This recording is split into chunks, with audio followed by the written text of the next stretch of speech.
할렐루야. 우리 주님을 사랑하시면 아멘 하시겠습니다. 오늘도 예수님 안에서 좋은 일이 날 것을 믿습니다. 여러분, 어제 대한민국 수도 한복판 서울시청 앞에서 동성애자들이 모여서 자기들만의 축제라고 문화라는 이름으로 정말 해괴망측하고 하나님의 진노하실 수밖에 없는 그런 상황이 벌어졌습니다.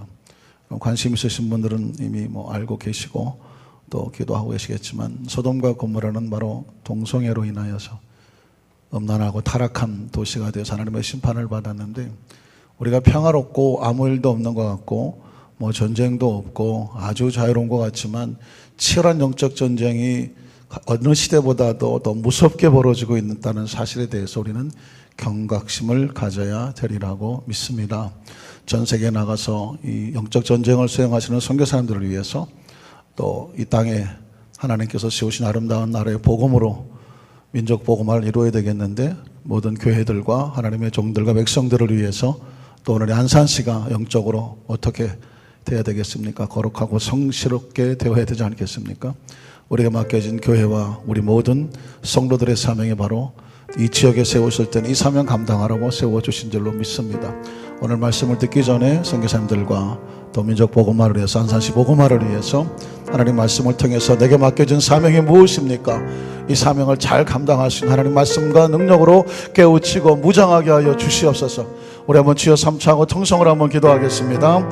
주여, 주여, 주여. 할렐루야. 전능하신 하나님, 이 하나님 자유롭고 평화스러운 대한민국, 하나님 전 세계적으로 가장 아버지 정말 잘 과학도 발달하고 문화도 발달하고 모든 곳에서 최고의 수준에 있는 것 같은 상황이지만, 그러나 치열하게 악하고 더러워가며 온수마 귀신의 세력들은 하나님의 진노하시고 하나님께서 금하신 것들을 문화라는 측면을 가지고 전 세계뿐만 아니라 정말 제2의 이스라엘 영적인 나라인 대한민국 수도 한복판에서 이런 처참하고 하나님 나라고 타락한 행진이 벌어지고 있습니다. 어느 누구 나가서도 하나님 나서지도 못하고 나라의 법으로 문화로 하나님 위장했기에 누구도 나가서 정말 이 모든 것을 금하지도 못하는 교묘한 삶의 현장 가운데 있사오니, 하나님 아버지, 우리 대한민국을 살려주시옵시고 대한민국을 회복을 시켜주시옵시고, 타락하고 음란한 저지의 세력들이 예수 이름으로 떨어져나가게 도와주시옵소서. 위하여 기도합니다. 하나님, 전 세계에 나가서 영적 전쟁에 승리, 하나님 아버지 제1선에 서는 선교사님들을 축복해 주시고 선교제 사역의 복음을 아름다운 열매를 맺게 하여 주시옵소서.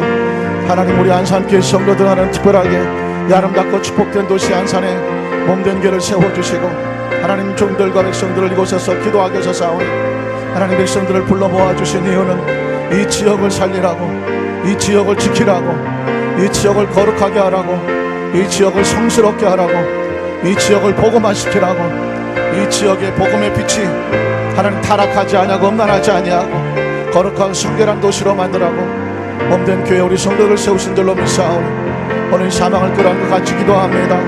하나님 기억하여 주시옵시고 우리 부르짖음에 귀를 기울여 주시옵소서. 오늘 예배 가운데 강력한 말씀의 권세와 능력이 임하게 도와주시옵시고, 우리 사람 모든 성도들 마음마다 치유되고 회복되고 하나님 권세와 능력으로 사명으로 무장하는 귀한 시간이 되게 하여 주시옵소서. 예수님 이름으로 기도합니다. 아멘. 전능하신 하나님 감사합니다. 세월을 아끼라 때가 악하다고 마귀는 두루다니며 삼킬 자를 찾으니 근신하고 깨어서 무장하고 마귀를 대적하라. 그리하면 저가 피하리라. 하나님, 이 마지막 치열한 영적 전쟁 시기에 하나님 겉으로는 평화로워 보여도 교묘하게 파고든 흑암의 저주의 세력이 각종 문화와 여러 가지 형식을 통하여서 파고들어온 이때에 이 땅의 모든 크리스찬들이 하나님 영적으로 무장하게 도와주시옵시고, 더 나아가 강하게 성령으로 충만하게 하여 주셔서 맡겨진 그 지역과 그 사역지를 잘 지키어내고 복음화시키고 하나님 믿음으로 승리해 나가는 열매가 있게 하여 주시옵소서. 전 세계에 나가서 복음을 선포하는 선교사님들을 축복해 주시고, 이 땅의 5만 교회와 10만 죄종들과 1200만 성도를 축복하여 주시옵시고, 하나님 대한민국을 지켜주시옵소서. 이단의 사설과 더러운 흑암의 이 저주의 세력으로부터 이 땅을 보호하여 주시옵소서. 안산시를 지켜주시옵소서. 이 지역에 우리 교회를 세우셨습니다. 이 지역에 특별한 성도들을 불러 모아서 성령으로 충만하게 하셨사오니 이 지역에 하나님 다시는 아픔이 없고 슬픔이 없고 절망이 없고 좌절이 없고 예수님 안에서 희망과 비전과 꿈으로 축복과 하나님의 은총으로 충만해지는 이 지역이 되도록, 이 도시가 되도록 그렇게 축복하여 주시옵소서. 예배에 참석한 우리 모든 성도들에게 강력한 성령의 임재와 능력으로 충만하게 도와주시옵시고 이 땅의 삶을 사는 동안에 하나님 거룩한 나라에서 최선을 다하여 착하고 충성되게 사명 감당하고 주님 앞에 착하고 충성된 일꾼이라 칭찬받는 주님의 사명자들 되게 하여 주시옵소서. 예수님 이름으로 간절히 축복하고 기도드리옵나이다. 아멘. 우리 자기에서 한번 축복하실까요? 우리는 이 도시를 지키는 사명자들입니다. 믿으십니까?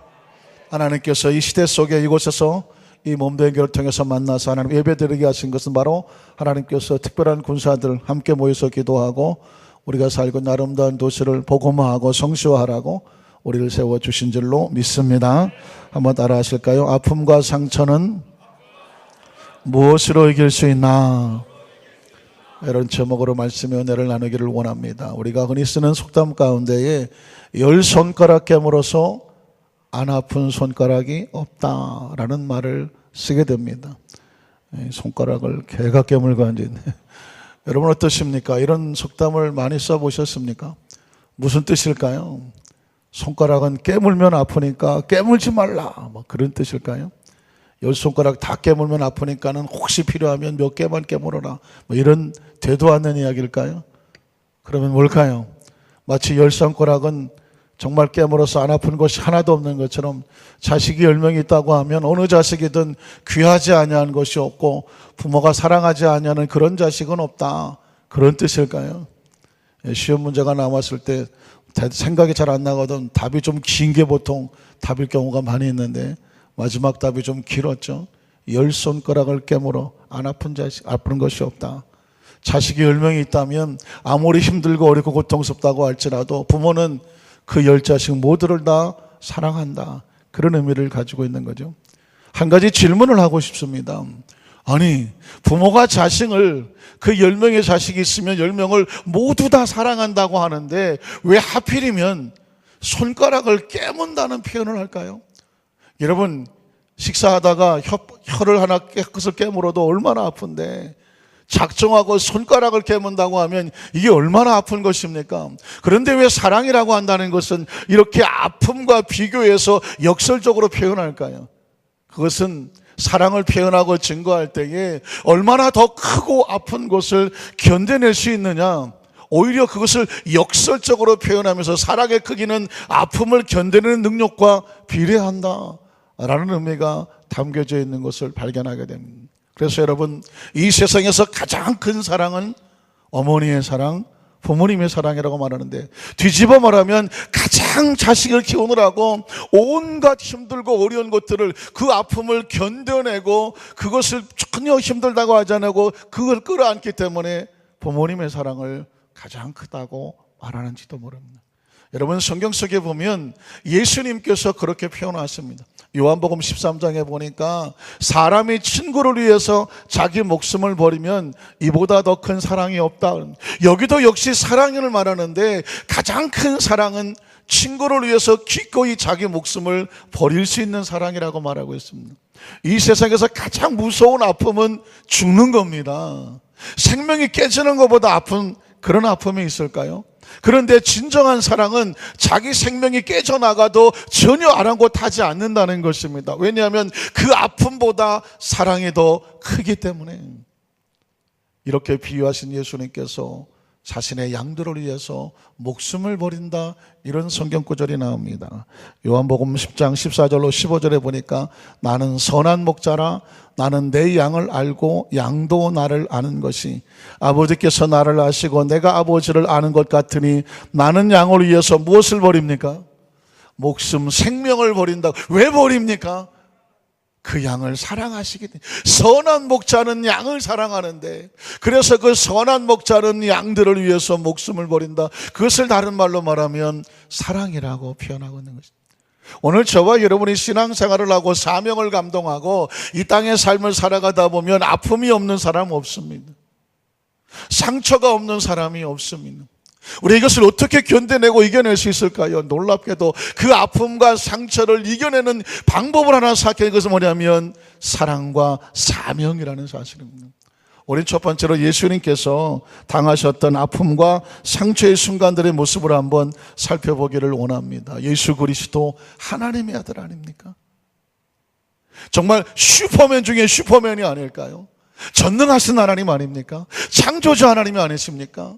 하나님이 아파하실까요? 하나님이 슬퍼하실까요? 하나님이 억울해하실까요? 하나님께서 고민하실까요? 하나님께서 피눈물을 흘리실까요? 성경에 보면 그 사랑을 안고 오신 하나님의 아들이 놀랍게도 처참한 고통을 당하는 장면이 성경에 기록된 것을 보게 됩니다. 우리 먼저 겟세마네 동산에서 죽을 것 같은 고통과 고민하시는 예수님의 모습을 발견하게 됩니다. 마태복음 26장 36절로 38절에 보면 이에 예수께서 제자들과 함께 겟세마네라 하는 곳에 이르러 제자들에게 이르시되 내가 저기 가서 기도할 동안에 너희는 여기 앉아 있으라 하시고 베드로와 세베대의 두 아들을 데리고 가실새 고민하고 슬퍼했다고 말하고 있습니다. 38절에 이에 말씀하시되 내 마음이, 영어 성경에 보면 my soul이라고 말하는 내 영이 매우 고민하여 죽게 되었다라고 합니다. 얼마나 처참하고 고통스러운지 지금 그 겟세마네 동산에 엎드려 기도하시려고 와서 그 심령을 여신하실 말씀이 내가 지금 심히 고민하여 죽을 지경이라고 말하고 있습니다.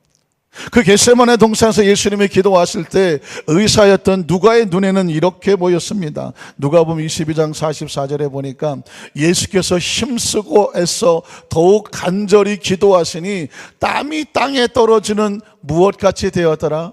피방울 같이 되었다는 것입니다. 직업은 못 사귄다고 누가는 의사였습니다. 예수님이 겟세마네 동산에서 눈물로 처절한 절망을 끌어안고 기도하실 때 그 흐르는 땀방울이 색깔을 보니까 붉은색이었다는 것입니다. 땀방울이 어떻게 붉은색이 됩니까? 사람이 극단적으로 고통을 당하게 되면 그 몸에 있는 모세혈관에서 피가 실핏줄이 터지는 거죠. 실핏줄이 터지게 되면 그것이 땀을 타고 내려오면 피방울처럼 보이는 거죠. 피눈물을 흘린다는 표현을 아십니까? 눈물을 흘릴 때 그 피눈물의 색깔이 시뻘개지는 이유는 뭘까요? 눈에 있는 모세혈관이 터져서 그 피가 눈에 섞여 나오면 피눈물처럼 되는 거예요. 지금 성경 속에 예수님께서 겟세마네 동산에서 얼마나 인류의 모든 죄를 짊어지시고 대신하여 십자가를 앞들고 기도하실 때 예수님의 심정은 심히 죽을 지경까지 갔다라고 표현을 하고 있습니다. 마태복음 27장 22절 22절에 보면 채찍에 맞아서 고통을 당하시는 예수님의 모습도 나오고 있습니다. 빌라도가 이르되 그러면 그리스도란 예수를 내가 어떻게 하랴? 그들이 다 이르되 십자가에 못 박혀야 하겠나이다. 빌라도가 이르되 어찌미냐? 무슨 악한 일을 하였단 말이냐? 그들이 더욱 소리질러 이르되 십자가에 못 박혀야 하겠나이다 하는지라. 빌라도가 아무 성과도 없이 도리어 밀란이 나르는 것을 보고 물을 가져다가 무리 앞에서 손을 씻으며 이르되 이 사람의 피에 대하여 나는 무죄하니 너희가 당하라. 백성들이 다 대답하여 이르되 그 피를 우리와 우리 자손에게 돌릴지어다 하거늘 이에 바라바는 그들에게 놓아주고 예수는 채찍질하고 십자가에 못 박히게 넘겨주니라. 성경은 한 구절을 말하죠. 예수는 채찍질을 하고 라는. 여러분 채찍에 맞으시는 예수님의 모습을 상상해 보셨습니까? 그 당시에 십자가에 달리기 전에 맞아야 될 그 채찍 수는 41을 감한 39대였습니다. 39대의 채찍을 맞는 것입니다. 온몸을 벌거벗긴 채로 39대의 채찍을 맞아요. 그 채찍은 그냥 뭐 허물허물한 채찍이 아닙니다. 그 가죽에다가 쇠고리를 걸고 짐승의 벽다귀를 걸었습니다. 한번 채찍을 휘둘려서 온몸에 휘감겨서 잡아당기면 그 채찍에 자국 나는 것은 아무것도 아닙니다. 혹시 훑어낸다는 표현을 아십니까? 채찍이 몸을 훑어내면 살덩어리가 여기저기 떨어져 나가는 거예요. 그렇게 39대를 맞으면 머리부터 발끝까지 온몸이 성한 데가 없었는데 이런 처참한 고통을 당하시는 예수님의 심령은 어떤 모습이었을까요? 예수님께서 또 고통을 당하시는 모습은 마태복음 26장 47절로 50절에 보면 이제까지 당한 것이 육체적인 고통이라고 말한다면 말씀하실 때 12 중에 하나는 유다가 왔는데 대제사장들과 백성의 장로들에게서 파송된 큰 무리가 칼과 뭉치를 가지고 그와 함께 하였더라. 예수를 파는 자가 그들에게 군호를 짜 이르되 내가 입 맞추는 자. 자, 예수를 파는 자가 누구죠? 가룟 유다였습니다. 그들은 병사들에게 짜서 이렇게 말, 내가 입을 맞추겠다. 가서 예수 그리스도에게 입을 맞추겠다. 그러면 그가 예수인 줄 알고 그를 잡으라고 말하는 것이었습니다. 49절에 예수께서 나와 라피여 안녕하시옵니까 하고 무엇을 합니까? 입을 맞췄습니다. 이것이 저 유명한 유다의 키스라고 하는 것입니다. 유다의 키스라는 것은 겉으로 볼 때는 키스요, 문안을 한쪽은 거 붙고 반가운 인사처럼 보이지만 상대를 죽이려고 적에게 신호하는 것이 바로 유명한 배신의 키스, 유다의 키스라고 하는 것입니다. 그 유다가 천연덕스럽게 예수님 앞에 와서 선생님 안녕하십니까? 라고 포옹을 하고 입을 갖다 대었을 때 예수님의 심정은 얼마나 처참하고 고통스러웠겠습니까? 여러분 혹시 그런 일 당해보셨습니까? 누군가 여러분에게 천연덕스럽게 반갑게 손을 내밀지만 그 배후에서는 온갖 모략을 가지고 처참하게 죽이려고 모략하면서 아주 천연덕스럽게 다가왔을 때 여러분의 마음은 어떤 심령일 것 같으십니까? 예수님은 지금 그 지경에 그 고통을 당하고 있는 것입니다. 가룟 유다야 그렇다고 치고 가장 사랑했던 베드로에게 배반을 당하시는 예수님의 심정은 어떻겠습니까? 마태복음 26장 69절로 75절에 보면 베드로가 바깥들에 앉았더니 한 여종이 나와 이르되 너도 갈릴리 사람 예수와 함께 있었도다 하거늘 베드로가 모든 사람 앞에서 부인하여 이르되 나는 내가 무슨 말을 하는지 알지 못하겠노라. 더 읽어야 됩니까? 베드로가 계속해서 3번이나 예수님의 눈앞에서 나는 저 사람을 도무지 알지 못한다라고 부인하고 배반하고 저주하고 침을 뱉고 맹세하는 장면이 납니다. 믿는 도끼에 발등 찍힌다고 하였나요? 원래 그럴 사람이 그렇게 한다고 하면 그래 그러려니 할지는 모르겠습니다. 정말 목숨을 줘도 아깝지 않을 믿고 맡겼던 사람이 하루아침에 배반하고 배신해서 그 앞에서 침을 뱉고 배반하고 그렇게 돌아서게 될 때, 요구를 할 때 여러분의 심정은 어떻습니까? 혹시 이제껏 삶을 살아오면서 그런 일을 겪어보신 적이 혹시 있으실까요? 왜 없겠어요? 목사인 저도 있는데 살다가 보니까 별의별 일이 너무나도 많네요. 가장 힘들고 어려운 것은 뭐냐면 가장 믿었던 사람에게 차디차게 배신당하는 것 아닐까요?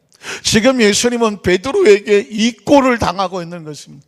우리는 생각하기를 베드로가 예수님을 3번 부인했다 해서 저 나쁜 놈 할지 모르지만 입장을 바꿔서 그런 베드로에게 배반을 당하시는 예수님의 처절한 심정을 우리는 혹시 헤아려 봤는지 생각해 보셨습니까? 하나님의 아들 예수 그리스도가 이 땅에 오셔서 아주 편안하신 것이 아니었습니다. 뭐 하늘을 날아다니고 무리를 걸어다니면서 아무 문제 없이 그냥 행복한 심정으로 사셨던 것이 아니었습니다. 우리가 삶을 만나면서 정말 만나지 말라고 그런 일 겪지 말아야 될 것 같은 그런 일을 수도 없이 당하고 오셨습니다. 예수님의 마지막 고통은 십자가에서 운명하시는 것이었습니다. 요한복음 19장 28절로 30절에 보면 그 후에 예수께서 모든 일이 이미 이루어진 줄을 아시고 성경을 응하게 하려 하사 이르시되 내가 목마르다 하시니 거기 신포도주가 가득히 담긴 그릇이 있는지라 사람들이 신포도주를 적신 해면을 우슬초에 메어 예수의 입에 대니 예수께서 신포도주를 받으신 후에 이르시되 다 이루었다 하시고 머리를 숙이니 영혼이 떠나가시더라.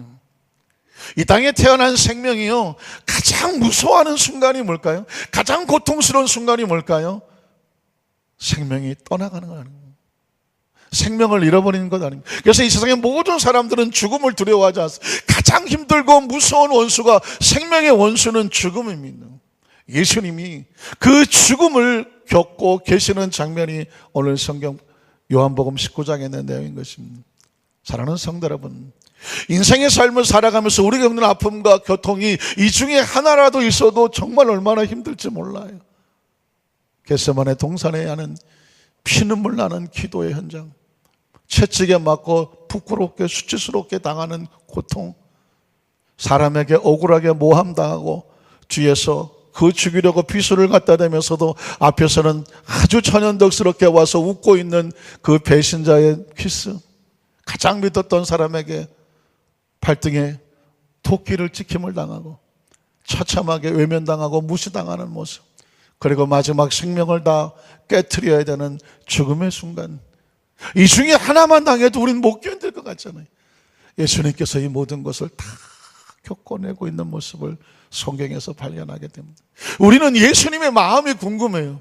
예수님께서 이런 처참한 수치와 고통과 모략과 모멸을 당하시면서 과연 어떻게 견뎌내실까? 여러분에게 묻습니다.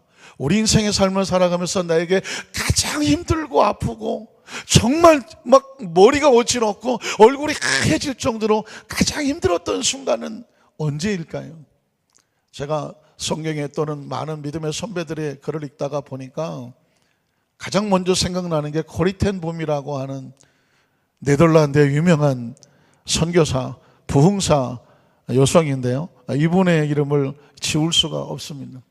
이분은 2차 대전 당시에 네덜란드 사람이면서 독일군에게 피하던 유대인을 숨겨주었습니다. 그 유대인을 숨겨주었다는 것 때문에 온 가족이 나치 포로수에 수감이 됐습니다.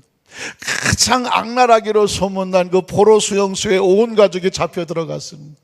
그리고 가족들이 다 죽었어요. 자기 남동생하고 이 본인은 이 코리 텐 붐 여사만 겨우 극적으로 살아남고 나머지는 포로 용소에서 죽었습니다. 뿐만 아니라 자기 언니와 자기는 그 교도소, 악랄한 교도소장에게 거의 밤마다 성폭행을 당하고 벌거벗겨서 온갖 해코지를 당하는, 인간으로서 겪을 수 없는 고통을 겪었습니다. 극적으로 자기 동생과 이 코리 텐 붐 여사는 그 수용소에서 나오게 되었고, 나중에 복음의 사명을 들고 전 세계 다니면서 사랑과 용서의 메시지를 증거하는 부흥사가 되어졌습니다. 그런데 어느 날 독일에 가서 집회를 하고, 집회가 끝난 다음에 이제 그 집회 참석한 사람들과 일일이 악수를 하는 그런 장면이 있는데, 갑자기 어느 노신사 하나가 손을 내밀고 오는데 그만 얼어붙고 말았습니다. 그 노신사는 꿈에도 잊을 수 없는, 바로 자기 가족들을 죽게 하고 자기 언니와 자기를 해코지하고 고통스럽게 했던 교도소 소장이었습니다. 그 교도소 소장이 정말 천연덕스럽게 손을 내밀어 그 여사는 거기서, 하나님, 난 다른 사람은 다 용서해도 난 저 사람은 용서할 수 없어. 내가 다른 사람의 손은 다 잡아줄 수 있지만 난 저 사람의 손은 절대로 잡아줄 수 없어요. 여러분, 이게 정상 아닙니까? 그때 하나님께서 이 코리 텐 붐 여사의 가슴속에 주는 것은, 그래, 나도 안다. 그런데 나도 저 사람을 위해서 십자가에 못 박혀서 피 흘려 죽은 거야. 저 사람을 위해서 내가 죽은 거야. 그렇다면 내 심령을 끌어안고 너도 그 사람을 위해서 손을 내밀어 줄 수 없겠니? 갑자기 그 마음이 밀려오는데 견딜 수 없는 그 눈물로 그 사람의 손을 붙잡아 주었다는 것입니다. 자신 인간의 힘으로는 도저히 할 수가 없는데 이 여인은, 그 부흥사는 그 사람의 손을 그리스도의 사랑으로 붙잡아 줬어요.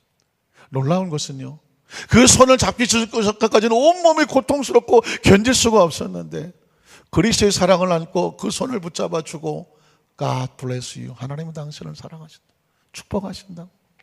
그리고 축복해 주고 돌아서는데 그 속에서 놀라운 희열과 감격과 감동으로, 아, 이런구나, 사랑과 용서라는 것이 이런 것이구나. 그 속에서 말할 수 없는 평안을, 그 이후로 전국을 떠나 전 세계를 다니면서 바로 자신의 체험을 증거하면서 사랑과 용서의 메시지를 더 강력하게 증거하게 되었다는 것입니다. 그렇다고 한다면 두 번째 생각할 것은, 예수님께서 과연 이 고통과 아픔의 순간을 어떻게 견뎌내셨기에 오늘 우리에게 그 예수님의 모습과 그 마음을 우리에게 전해주시려고 하는가 하는 것입니다. 우리 첫 번째로 겟세마네 동산에서 고통당하셨던 예수님께서, 죽을 지경까지 갔던 예수님께서 이걸 어떻게 견뎌내셨을까? 마태복음 26장 39절로 42절에 보니까, 조금 나아가서 얼굴을 땅에 대시고 엎드려 기도하여 이르시되, 여러분, 얼굴을 땅에 대시고 엎드려 기도한다는 표현이 우리에겐 좀 낯설지 모르죠. 얼굴을 땅바닥에 쳐박았다고 하면 됩니다. 사람이 너무 고통스럽고 견디기 어려우면 오 주여 이거 할 시간도 없고요, 손 모을 시간이 어딨나요? 얼굴을 그냥 땅바닥에 처박아 버리고 두 손을 엎드려 놓고 하나님 앞에 심령을 토로하는 거죠. 예수님은 겟세마네 동산에서 그렇게 기도하시는 것입니다. 그리고 내 아버지여 만일 할만하시거든 이 잔을 내게서 지나가게 하시옵소서. 그러나 어떻게 기도합니까? 나의 원대로 마시옵고 나의 원대로 마시옵고 아버지의 원대로 하시옵소서. 여기서 놀라운 사명자의 심령을 하나 발견하게 됩니다. 육체는 하기 싫어요. 마음도 하기 싫고요, 내 가지고 있는 모든 것으로는 하고 싶지 않아요. 이게 좀 없어졌으면 좋겠어요. 그런데 지금 예수님은 자신의 감정과 자신의 기분과 자신의 욕구와 자신이 원하는 것을 요구하지 않습니다. 왜냐하면 하나님께서 맡겨놓으신 사명이 있었기 때문입니다.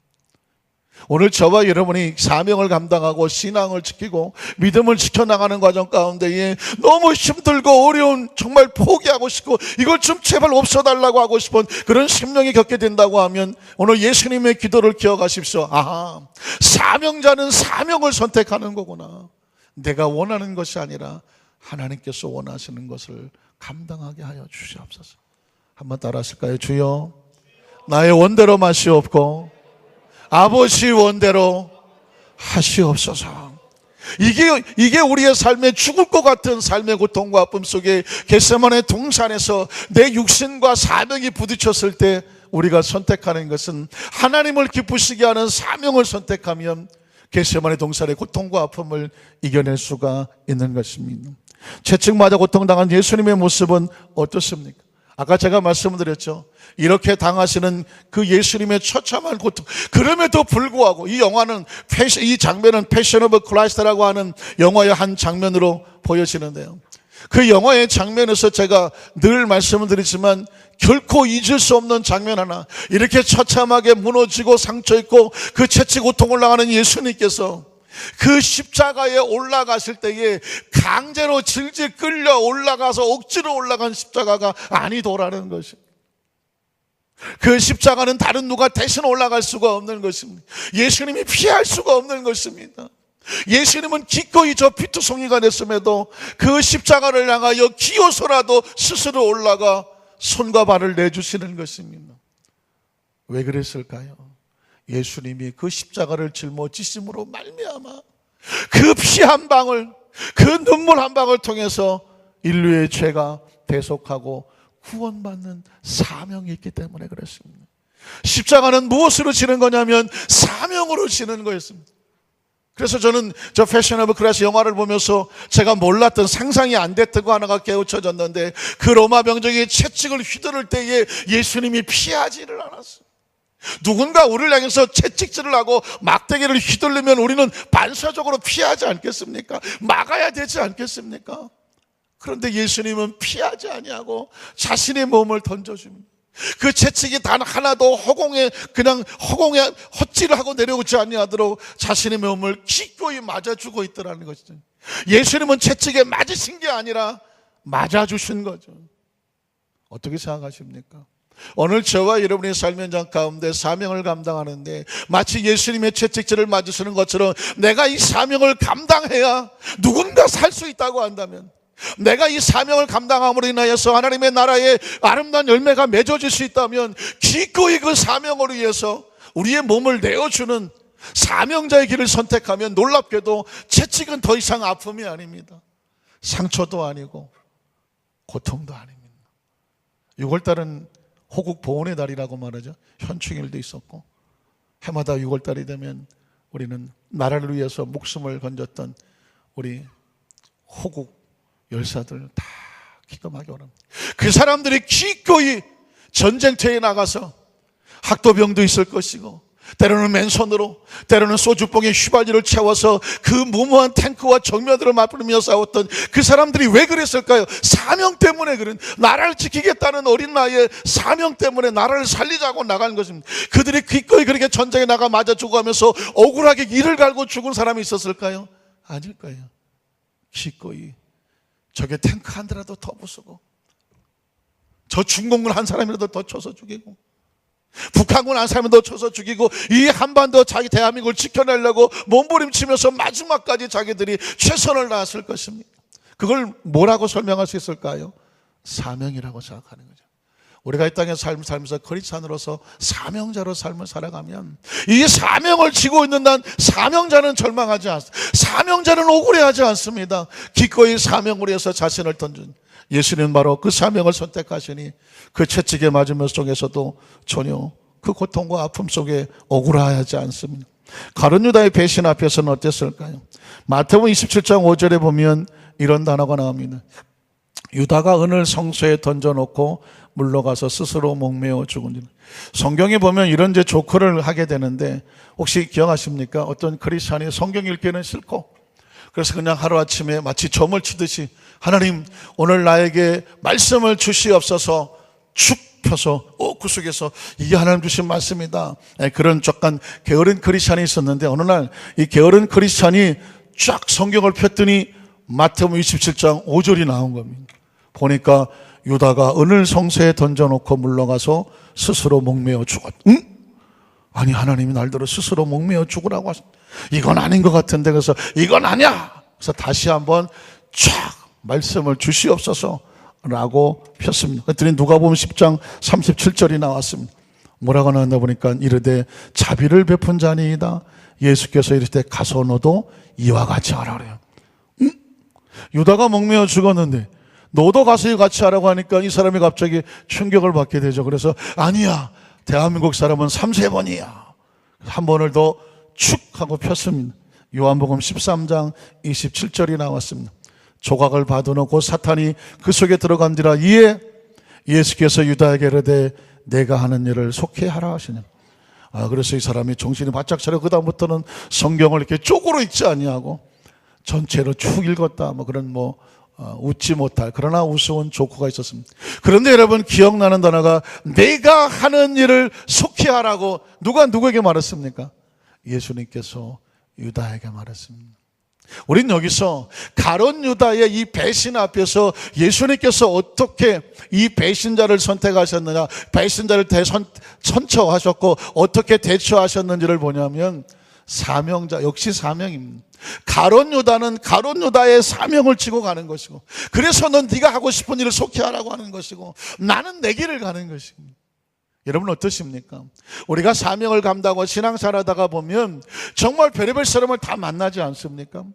사실은 저도 한 30년 가까이 목회를 하는 동안에 별의별 사람을 다 만납니다. 그러나 둘 중에 하나예요. 어떤 사람들은 사명을 주고 어떻게든지 그 목회를 하려고 하는 그 교회 사역을 위해, 담임 목사 사역을 위해, 조정들 사역을 위해서 오른팔 왼팔이 돼주려고 기꺼이 사명을 쳐주시는 눈물나게 고마움을 그분들을 통해서 여기까지 달려왔다고 보게 됩니다. 그러나 간혹은 안타깝지만 가시도 있고 엉겅퀴도 있고 어떻게든지 잡아서 끌어내리려고 하는 그런 사명자들도 있더라고요. 처음에는 그런 사람들이 얼마나 많이 눈물을 흘리고 목회를 해야 되나 말아야 되나 별의별 생각이 많이 들었어요. 그러다 깨달아진 것이 있었습니다. 예수님 앞에 온 가룟 유다를 보면서 예수님은 가룟 유다를 쳐 죽이지 않더라고요. 뭐라고 말합니까? 너는 가서 네가 한 일을 속히 하라. 나는 내가 가는 길을 간다고 하시더라고요. 사랑하는 사람들은 어떻게 생각하십니까?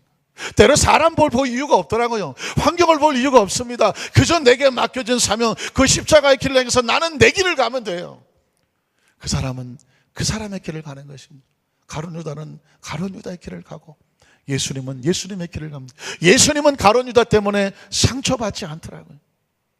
예수님은 가룟 유다 때문에 억울해하지를 않더라고요. 예수님은 가룟 유다 때문에 이 자식이 너 왜 그랬어? 따지지 아니하시더라고요. 그저 하나님께서 내게 맡겨진 사명을 향하여 묵묵히 가시더라고요. 저와 여러분의 사명을 주고 가다 보면 가로막는 사람도 있고 별의별 사람 많잖아요. 그러나 여러분 어떠실까요? 우린 우리 길을 가면 됩니다. 왜냐하면 하나님께서 원하시는 사명을 지고 나가면 혹시 우리를 가로막는 사람은 그 사람의 길을 가니까 내버려 두면 되는 거예요. 성경에 보면 베드로의 모습도 있습니다. 베드로가 부인하고 예수님 앞에서 그런 모습으로 있을 때 예수님 베드로 어떻게 견뎌내셨을까? 예수님께서 베드로를 대하는 모습을 보면 됩니다. 나중에 부활하신 다음에 예수님께서 베드로를 찾아가시죠. 요한복음 20장에. 그리고 그를 회복을 시켜주시죠. 누가복음 24장에 연약한 그 제자를 향하여서 증인되라고 명령하신 다음에 능력을 받아야 된다고 말씀하시며 성전을 떠나지 말라고 성령 받으라고 말하죠. 그리고 사도행전에 성령 받고 나니까 복음을 증거하도록 만들어 주시죠. 자, 가룟 유다와 베드로의 차이점은 여기 있습니다. 가룟 유다는 예수를 죽이려고 했던 사람이에요. 이런 사람은 용서가 되는 게 아니에요. 이 사람은 그냥 자기 길을 가도록 내버려 두는 것입니다. 다시 말하면 이단 사설을 말하고 교회를 정면으로 대적하고 하나님 나라를 파괴하려고 하는 가룟 유다와 같은 존재는 그냥 자기 길을 가도록 내버려 두는 것입니다. 간혹 가다 교회 안에 들어와서 여러분 이단 신천지 뭐 이런 계통의 사람들이 왜 그렇게 교회에 참 고통과 아픔이 되냐면 교회에 와서 하는 일, 이 자리에 앉아 계실지도 혹시 몰라요. 와서 뭐 하시냐고 했더니 그분들이 하는 것은 예배 시간에 조는 사람을 체크하십니다. 그러니까 뭐 제가 체크할 이유도 없고 누가 남녀 성계 체크할 이유도 없습니다. 왜냐하면 그 이단에 온 사람들이 앉아 다 체크를 해요. 그래갖고는 예배가 끝나면 그 사람을 조용히 찾아가서 가서 뭐라고 말하냐면 피곤하시죠? 얼마나 고마워. 피곤하시죠? 제가 앉아서 예배 때 보니까 너무 피곤해 하시는데 어디 가서 제가 식사를 한번 대접해 드릴까요? 저도 우리 여기 교회 온 지 얼마 안 되는데 낯설어서 누가 좀 이렇게 친한 사람이 있었으면 좋겠습니다 하고 식사하는데 데리고 갑니다. 그래 가서는 뭐 얘기할까요? 다른데 좋은 얘기 한창 하고 뭐 목사님이 어떻고 장로님이 어떻고 성가대가 어쩌고 내가 와서 보니까 뭐 교회가 어쩌고 하면서 갑자기 막 교회 여러 가지 막 뭔가 막 문제가 있는 것처럼 막 합니다. 가뜩서 예배 시간에 뭐 졸고 앉았는데 그런 얘기를 듣고 나니까 이 사람이 이게 무슨 소린가? 그렇게 몇 번 같이 밥을 먹고 나면 우리가 딴 데 좋은 성경을 가르치는 데가 있는데 한번 가보시겠습니까? 얻어먹은 죄가 있으니까 또 거절도 못하고 또 같이 따라가서 몇 번 있다가 보니까 이상한 걸 가르치기 시작하거든요. 나중에 지나서 보면 그게 바로 이단의 집단이다. 그러니 이단이 얼마나 교묘해. 그래서 여러분 성경에는 다른 건 다 용서하는데 이단은 용서하지 않습니다. 어떻게 합니까? 한두 번 훈계한 다음에 멀리 하라고 했지 그들을 용서해. 가룟 유다 같은 교회를 정면으로 그리스도를 정면으로 도적하려고 했던 사람 예수님은 그냥 내버려둬 버립니다. 그러나 베드로는 예수님을 죽이려고 하는 것이 아니었어요. 자기의 신앙이 연약하고 나약해서 무너진 사람이었습니다. 그래서 그를 회복을 시키고 무장을 시켜서 예수님은 지금 무너지고 배반한 베드로를 바라보는 것이 아니라 나중에 성령 받고 교회를 세워나갈 베드로를 바라보고 계시는 것입니다. 오늘 저와 여러분 앞에 안타깝게 베드로처럼 당장은 배반하고 배신하는 것 같은데 만약에 연약한 존재라면 그 사람이 정면으로 교회를 무너뜨리려고 하는 사람 같으면 그 사람 같은 경우는 기회를 줄 수는 없어요. 그러나 신앙에 연약해서 넘어진 베드로 같은 사람이라고 하면 눈앞에 있는 쓸모없는 사람이 아니라 그가 변화되어 앞으로 큰 일을 할 사람 바라보고 예수님이 베드로를 용서하고 다시 회복하게 했던 것처럼 우리도 그런 사람을 회복하고 다시 기회를 줄 수 있는 우리 성도들 되시기를 주님의 이름으로 축원합니다. 예수님이 그 운명하시면서 고통당할 때는 어떻게 견뎌내셨을까요? 요한복음 19장 30절입니다. 요한복음 19장 30절에 보니까 예수께서 신포도주를 받으시니 이르시되 다 이루었다 하시고 머리를 숙이니 영혼이 떠나가시니라. 여기서 중요한 단어는 뭐냐면 다 이루었다 합니다. 한번 따라 하실까요? 다 이루었다. 사명자가 언제 행복합니까? 사명을 다 이루면 그것이 죽음이라도 행복한 것입니다. 남자들은 죽었다 깨어나도 모르는 출산, 여성분들이 아이를 임신합니다. 그리고 그 출산할 때의 고통은 이루 말할 수가 없겠죠. 그리고 출산하고 아이를 생명을 가슴에 끌어안았을 때 어떤 엄마가 너 때문에 그런 엄마가 있나요? 내가 너 때문에 죽을 뻔해서 그럴 부모는 엄마는 없을 것 같아. 그 아이를 끌어안는 순간에 그동안의 산고의 고통과 아픔이 순식간에 사라져버리는. 그래서 아이를 또 난다더만. 그렇죠? 아이를 키우면서 그 아픔이 다 잊어버려. 그 다음에 둘째 셋째를 또 낳는 거예요. 남자들은 도무지 이해가 안 가. 그 출산을 어떻게 힘들지. 그러나 그 고통과 아픔 속에서 얻어지는 기쁨과 감격이 있죠. 시편 126편 5절 6절에 보면 농부의 고백이 나오죠. 눈물을 흘리며 씨를 뿌리는 자는 기쁨으로 거두리로다. 울며 씨를 뿌리러 나간 자는 반드시 그 기쁨으로 곡식단을 가지고 돌아오리로다. 저는 이 장면이 굉장히 이상했어요. 농부가 씨를 뿌렸는데 왜 울어? 눈물을 왜 흘릴까? 씨를 뿌리면서 그 곡식을 걷기 위해서 거치는 과정이 결코 쉽지 않아요. 수고와 아픔과 눈물과 너무너무 고통스러운 거 있습니다. 그럼에도 불구하고 농부는 포기하지 않습니다. 왜 그럴까요? 씨를 뿌리고 돌보주어야 가을에 기쁨의 단을 거둘 수가 있습니다. 그 농부는 씨 뿌린 게 너무나 힘들어서 내년 봄에는 씨 안 뿌리고 그만둘까요? 아니죠. 그 곡식의 단을 거두는 기쁨 때문에 또다시 봄이 되면 씨를 뿌리러 나가는 것입니다. 말씀을 정리하기를 원합니다. 사랑하는 성도 여러분, 그리스도는 사명으로 사는 사람입니다. 사명으로 살아야 돼. 억울한 일을 당해도 그것이 하나님의 기쁨이 된다고 하면 기꺼이 그 사명 때문에 겟세마네 동산의 기도 같은 고통 속에서도 그 피눈물은 헛된 눈물이 아니고 주님의 뜻을 구하죠. 채찍에 맞는 고통과 어려움이 당한다고 할지라도 나로 인하여 하나님의 기쁨이 되고 교회의 기쁨이 되고 성도의 기쁨이 된다면 기꺼이 기쁨을 위해서 사명을 짊어져 주는 거죠. 혹시 나를 부인하고 배반하고 도망치고 한다고 할지라도 오늘 그 사명자는 자신의 길을 포기하지 아니하죠. 그리고 서로를 사명자로 바라보아서 지금 앞에서 무너지고 나약한 사람이라도 포기하고 절망하는 것이 아니라 이 사람도 사명자인데 연단 과정에 있으니까 어떻게 해요? 지켜봐주고 격려해주고. 제가 지난 목요일인가요?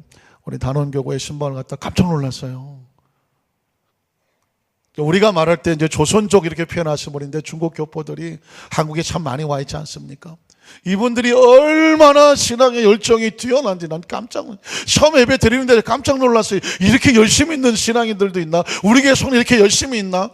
알고 봤더니 예배를 끝나고 났더니 그 중국 교포 되시는 분들이 부천에서 오시고 온수역에서 오시고 고양시에도 오시고 그 우리 예배 드린다는 그 자리에 그 예배에 우리 교회 성도들도 아닌데 은혜 받겠다고 그 자리에 찾아와서 예배를 드리는데 얼마나 뜨겁게 예배를 드리고 기도를 하는데 얼마나 뜨겁게 그리고 나중에 간증을 들어봤더니 중국에서 예배 드리는 곳에 가보면 1시간이고 2시간이고 3시간이고 말씀이 갈급해서 그 하나님 말씀이 갈급해서 예배가 3시간 4시간 지나도 끝날 줄을 모르고 기도가 끝날 줄을 모르고 저는 중국에 가서 그런 예배를 안 드려보고 그런 강의를 안 해봤는데 한 번씩 목사님들이 중국에 가서 신학교에 가서 강의를 좀 해달라고 그래요. 가면 어떻게 하면 되니까 하루에 8시간 강의를 해야 된대. 하루에 8시간. 제가 깜짝 놀라갖고 아니 그 학생들이 견뎌냅니까? 못 견디는 게 교수가 못 견디지 학생들은 얼마든지 견딘다. 이유가 뭘까요? 사명이요. 그들 속에 있는 이 은혜에 대한 간절한 사명이 얼마나 깜짝 놀라서 손 이렇게 쌓겠습니다. 1960년 70년대 대한민국의 그 성령의 열기가 뜨거웠던 것들이 중국에서 타오르고 있는 중국에서 그 불이 타오르고 있는데 우리는 1시간도 힘들어요. 1시간 2시간 기도 예배 드리면 다 도망가. 왜 그랬을까요? 지금 우리 마음속에 그 사명에 대한 열기와 은혜의 사모함이 식어져 있는 것은 아닐까요? 너무 배부른 건 아닐까요? 너무 편한 건 아닐까요? 힘든 거 싫어하는 건 아닐까요? 아픈 거 상처난 싫은 거 아닐까요? 사랑하는 성도 여러분, 이 땅의 삶은 다 잠시입니다. 우린 다 하나님 앞에 각자 맡은 바 사명을 짊어지고 각자 맡은 바 사명 감당하고 우린 모두 하나님 앞에 1대1로 쓰는 것입니다. 다른 사람 신경 쓸 거 아무것도 없습니다. 그저 1대1로 쓰는 것입니다. 그리고 최선을 다해서 착하고 충성된 종으로 사명 감당하고 그 주인 앞에서 주인의 기쁨에 참여하게 되는 것입니다. 오늘 아프고 상처 입은 것 없을 수 없습니다. 왜? 그 아픔과 상처만큼 하나님께서 우리에게 더 큰 은혜와 사랑을 통해서 이겨내게 하시고 그 사랑을 품은 성도에게는 아름다운 열매가 있기 때문입니다. 큰 기쁨의 단을 가지고 오히려 아픔과 수고를 기쁨의 열매를 만들어내서 우리 성도 되시기를 주님의 이름으로 축원합니다.